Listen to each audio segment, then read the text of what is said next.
What would you do for $55,000 a day and a net worth of $100 million?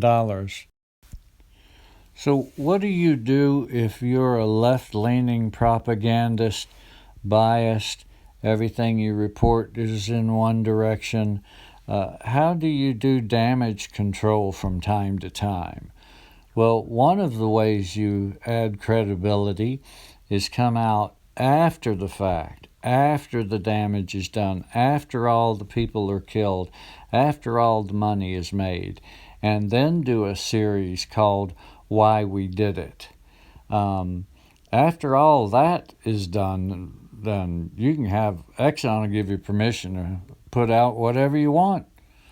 But it's too late. What were they saying in 2002? WMD's in Iraq. Now, like this guy, not everybody got the memo, not everybody saw the series, but they still did it. Trump was still complaining in the presidential debates that, well, we didn't even take the oil. Oh, yes, we did. And we are taking the oil. But that's good, right?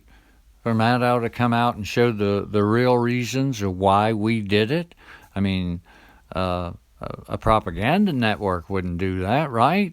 I mean, people on the internet, individuals, little media outlets on the internet were saying it, but they're just conspiracy theorists.